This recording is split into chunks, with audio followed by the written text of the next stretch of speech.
What's going on, YouTube? I'm E. I'm C, and we're EC Nerdy Talks.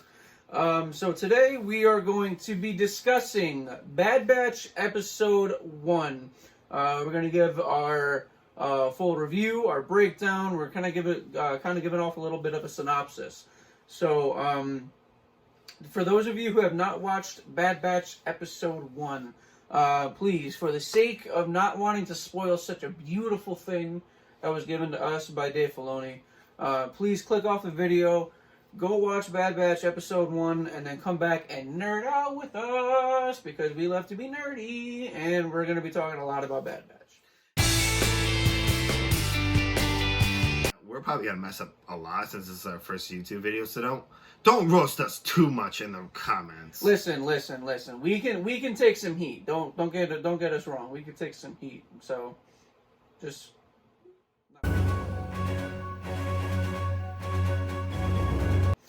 But anyway. So Ethan, do you want to start off, or do you want me to start off? You know what? I'll give us a nice little kickoff. Okay. All right. So, the kickoff Bad Batch Episode 1, we actually get a beautiful intro that was done in almost like a Clone War style fashion. It was fantastic. It was beautiful. It kicked us right back in. It almost reminded us as if we were going right back into Clone War Season 7. But anyway, we come across Deepa Palaba, the Jedi Master Deepa Palaba, who is Kanan Jarrus' master and the former apprentice to Mace Windu. Her and her little small squadron of clones they're under attack by a battalion of droids. This battalion of droids has several tanks, massive amounts of battle droids. Then they're just putting in work against Deepa Palaba and her clones. So we come across a very young Padawan, Caleb Dune, also known as Kanan Jarrus in Rebels. He comes through and he informs Deepa Palaba that clone reinforcements are coming, and that they pretty much just have to hold out for him. Not too long after, we see what looks to be a massive clone force coming in from the side, from a hilltop, and it turns out to be none other than Clone Force 99, or also known as the Bad Batch. And these five clones single-handedly, mind you, wiped out an entire battalion of clones and almost did it as if it was nothing, and then they're ready to go back to work. Like nothing. It was clockwork. It was great. It was awesome. Perfect. And so, in the aftermath of that particular battle, they get ready to go push on to the next objective because there are no other clone reinforcements. We actually learn that much of the reinforcements are being recalled to Coruscant. And so that's when Caleb Dune wants to go, because he thinks that he could help the clones. And this is probably one of the saddest moments in the episode. We see Deepa Palaba look back, and then we see Emperor Palpatine, and we know what's about to happen. Execute Order 66. And then we realize that the clones obviously are gonna turn on her, and she like takes them out left, and we see that Caleb needs to help her master. It's back, and then as he's running to her, he tells her to run. That is the last thing he hears from his master, and then after that, we hear screams.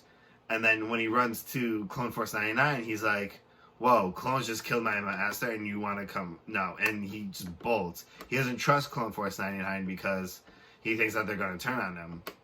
Which we find out that Crosshair is trying to execute Order 66, and Hunter's like, what are you doing? And he's like, we have to kill the Jedi. He's like, that's not our mission. And then we realize that it's going to be his mission throughout the entire episode. And then we see it play out like a cat and mouse game with Crosshair and Caleb Dune. And then we see Hunter trying to help Caleb Dune, and then he lets Caleb Dune go. And Crosshair's like, well, did you kill the Jedi? He's like, yeah, I killed the Jedi. And then Crosshair's like, no, you didn't. And then that's when we go back to Kamino. And so when Clone Force 99 gets back to Kamino, we actually we witness pretty much the parallel time where Emperor Palpatine finally gives his declaration of the Galactic Empire. He goes over about how the attack of the Jedi upon him left him scarred and deformed, and he claims that he pretty much declares that the Republic is now going to be transferred over into the first ever Galactic Empire. And so that basically that particular moment right there essentially ends the Clone Wars. At this point in time in the Revenge of the Sith timeline, Anakin is mutilating and demolishing the entire Separatist Council. And then that's where also we get Padme say, "Though this is how liberty ends," with thunderous applause. And so as the show continues on, we actually see Hunter. He looks up at one of the Kaminoan high-ranking officials named Nala Se, and next to her is a small little girl who is, at this point in the episode, kind of unknown to us, who actually turns out to be Omega. And so as they move on, they're moving on down to the Chow Hall, and Omega catches up with Clone Force 99, and she's one of the first who actually looks at them with interest and excitement rather than disdain. A defective clone, basically. Right, as a defective clone, or just out of, instead of being disdained. And so they kind of just shoo her off. They've always been by themselves and kind of on their own. So they never, they kind of just shoot her off, and we discover that Omega is actually Nala Se's helper or assistant. But we, at this point in time in the episode, we still are not quite sure who or what Omega is. We really kind of have no idea. And that's when we get to see Grand Moff Tarkin come in and be like, "I'm here to shut down the clone facility because we might not need them anymore because we don't need it because the war's over." Right, and so he pretty much tells the Kaminoans that the clone process and the clone the growth of the clone army is very expensive, and that the newfound empire would actually be better off finding raw recruits and just recruiting in what will soon become the Stormtrooper Corps. And so, of course, naturally, the Kaminoans they don't like that very well. So they, essentially, Tarkin kind of comes to take over Kamino. He kind of takes over Kamino. He oversees pretty much everything. And so the next scene, we actually come to the mess hall. And in this particular case, the mess hall, Clone Force 99, they receive an unexpected visitor from Omega. And that's kind of when things start turning south. And then this is where a bunch of the clones are like, "Look at the Sad Batch," because they all know that they're defective clones. And then Omega doesn't take too kindly to that. And that's when she throws the food at the clones and says, "You need to apologize to my friends." And they're like, "Whatever." And they try to turn their back again. And then that's when my favorite Bad Batch character, Wrecker, is like, "Yeah, I'm just going to throw food at you." And then he just starts it all, which I love very much. And he's like, we're just like you. We might not be the same. We not look the same, but we are the same. And they're like, "You know what? Let's just start a brawl." So Wrecker just starts taking out clones and starts fighting with them. And so in the aftermath of that, they actually, the aftermath of the mess hall brawl, food fight, whatever you'd like to call it, they actually get recalled to the Prime Minister of Kamino and Grand Moff Tarkin. And Clone Force 99 believe they're in trouble. They believe that they're going to be reprimanded for their mess hall fight, when in all actuality they are brought into a training seminar. And this particular training seminar, it starts off with pretty much any kind of normal drill, and they perform flawlessly. They execute all of the training droids like it's nothing. And Tarkin is pretty impressed with what he sees. And then to test their true mettle, that's when he decides to transition over to live fire. And when he transitions over to Live Fire is when shit really, really, really starts to hit. And that's when what we think are first edition Dark Troopers. Now, if that's not Dark Troopers, please let us know in the comments because I want to know what they are.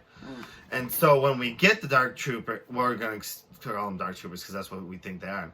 So when we meet the Dark Troopers, they're just taking them out left and right. And from my opinion, I really thought Rex was dead at that point. Wrecker was dead at that point because we saw him get shot and he wasn't moving at first.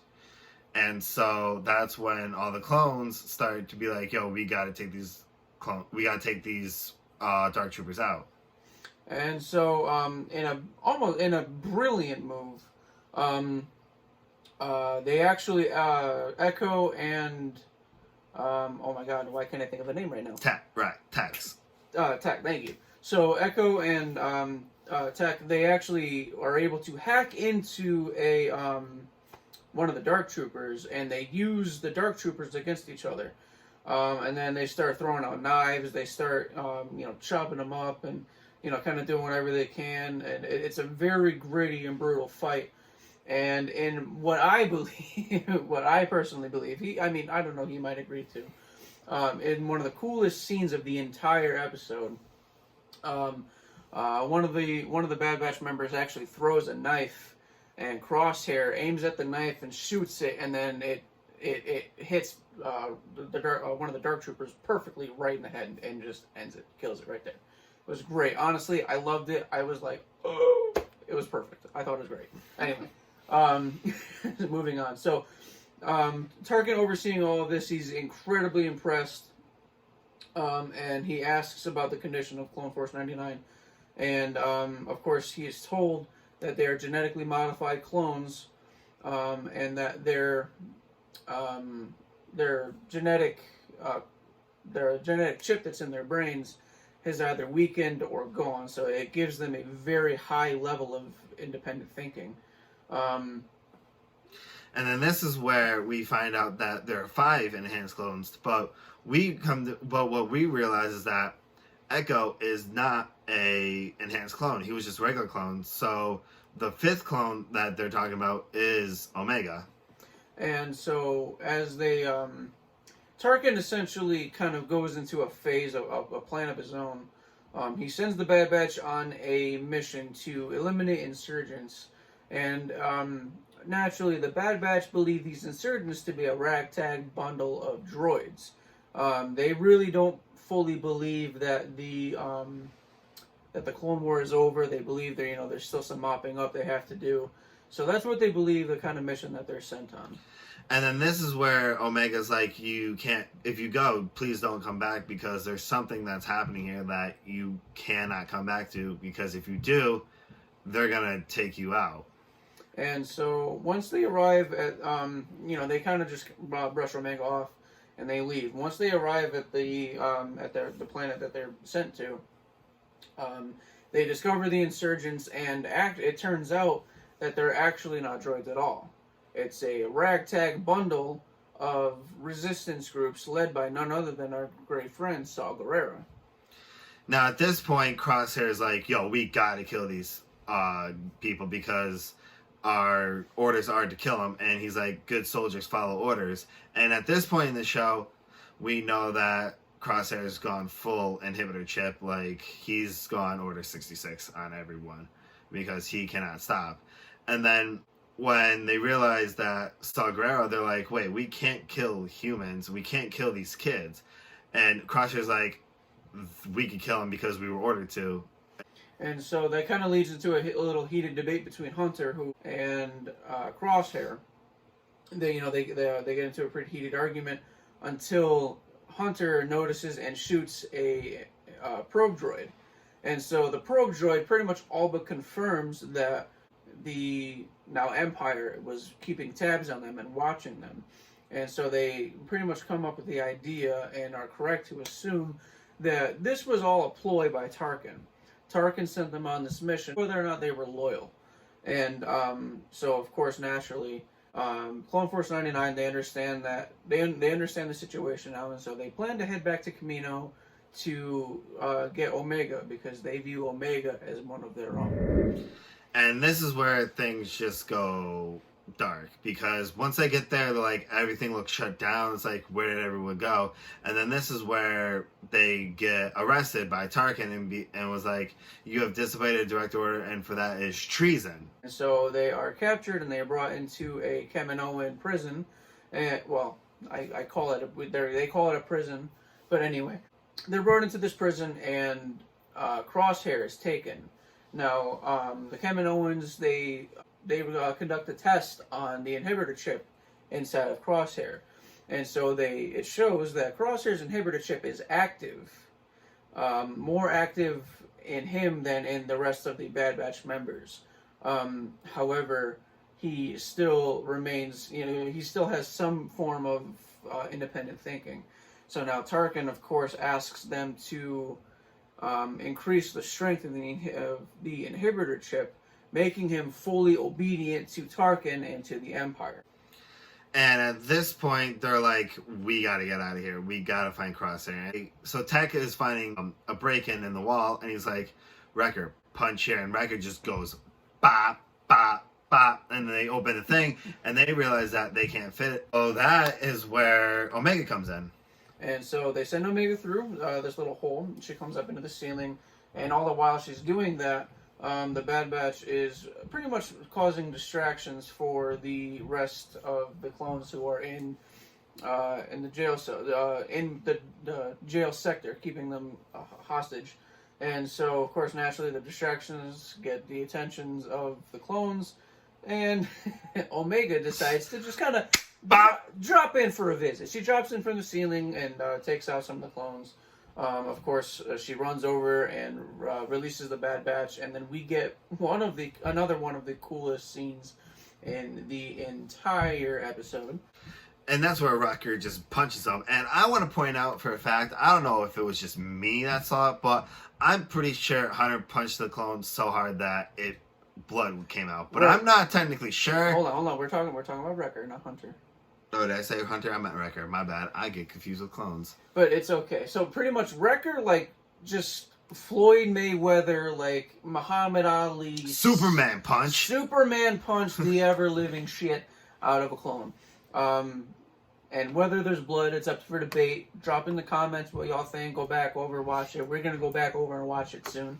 So we'll come to a common agreement. But anyway, so they're released from the prison and they go and look for Crosshair. In order to look for Crosshair, though, they need their gear. And so when they get their gear, they notice that something's wrong, and they're like, oh wait, the door's opening, and then Worst Betrayal sends Anakin betray the Jedi Council. Which Crosshair becomes, I'm not sure what kind of armor it is. I want to say it's like shadow armor, but I could be wrong. I don't know. But after we see him, he's like full on, he's basically just turned evil. And so in a case like that, he's ready to eliminate the Bad Batch. And the Bad Batch, they know he's beyond. They know about the inhibitor chip, and they know that he's beyond saving now. And so naturally, Crosshair's giving them a lot of trouble. Being the sniper, he actually hits Wrecker a couple of times and takes him down. And if you've seen the episode, it's basically like that scene in Saving Private Ryan when Vin Diesel's down and the sniper tries to bait them to come out so he can take another hit. Right, and so in the aftermath of that, the Clone Force 99 pretty much tells Omega to get onto their ship, the ship that they're going to use to get away. And so Omega, being the badass that she is, of course, picks up a blaster and actually takes one of the single greatest shots I think I've ever seen a clone do. Better than anything a stormtrooper can pull off, I'll tell you that. She takes a shot at Crosshair and knocks the blaster right out of his hand. It's just an incredible scene. And so once they recover Wrecker, they get onto the ship, and just before they're about to leave, they see the hangar doors closing. Now, when they see the hangar doors closing, they think, oh, it's all over. However, there's a certain somebody on the inside who lets them go, who keeps that hangar door open just a little bit. And that was none other than Nala Se.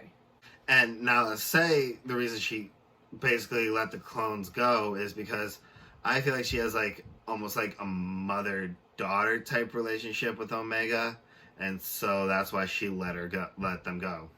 And so, in the aftermath of that, they flee Camino.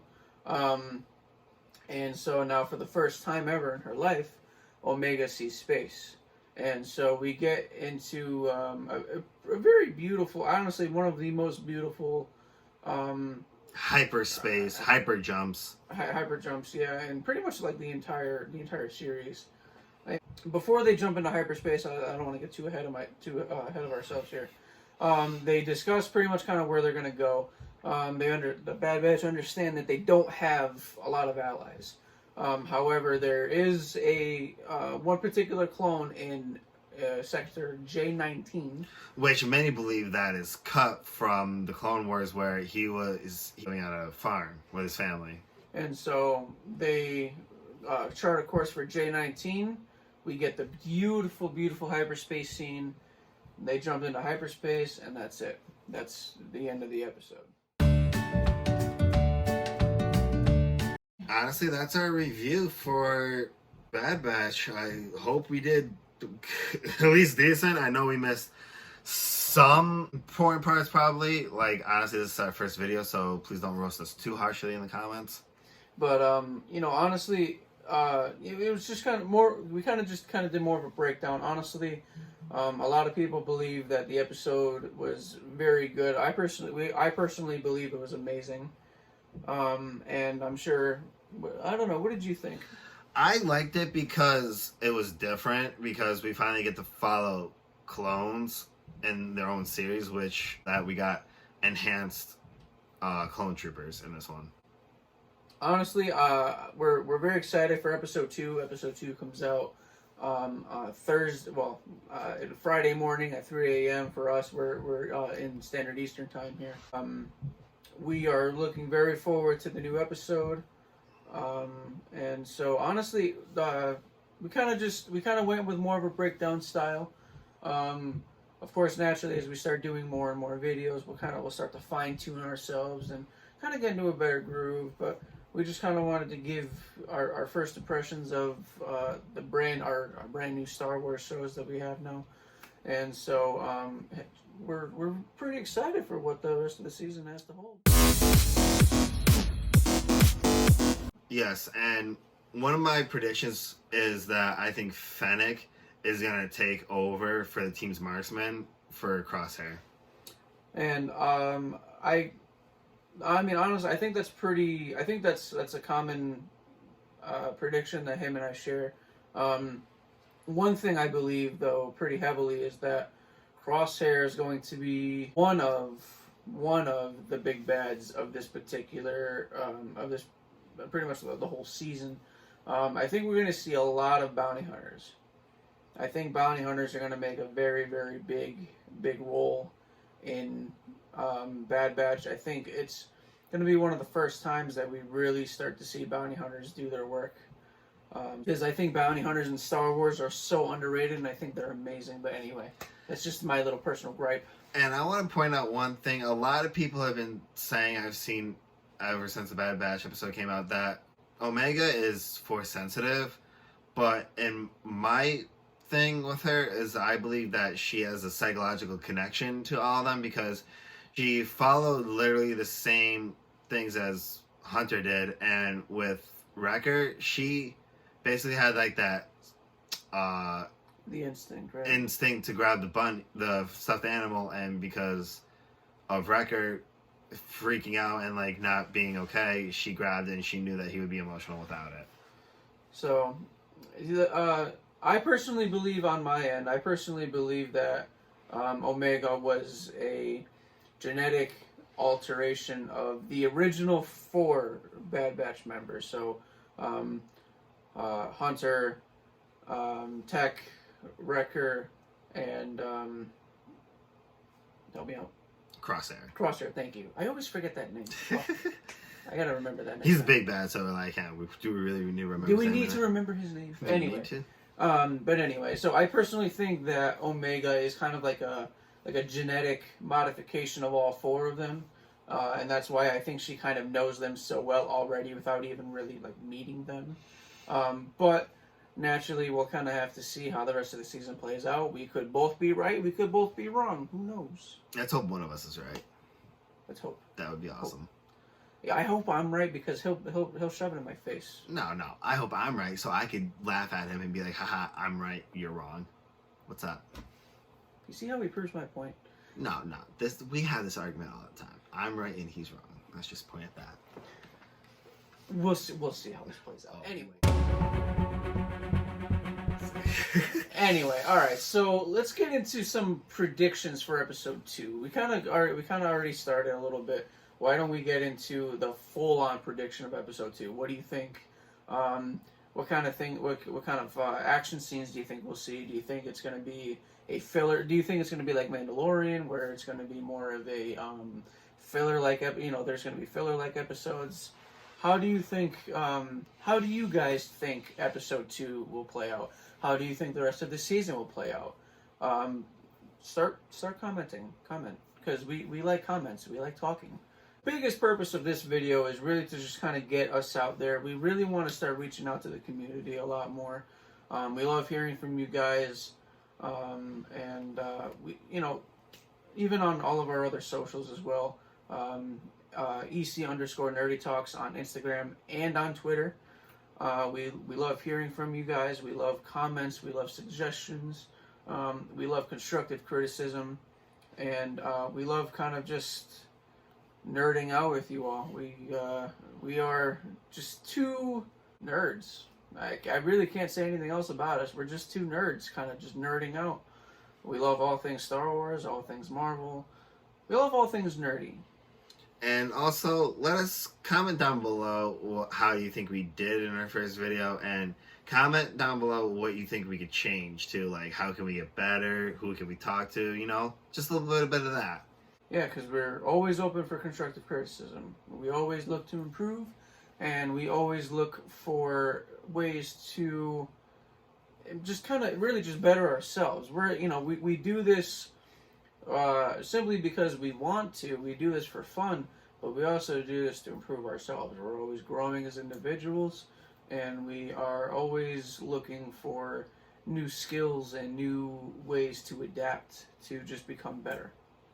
Yeah, so I got nothing else for this review. Ethan, you got anything else to say? I think we're good.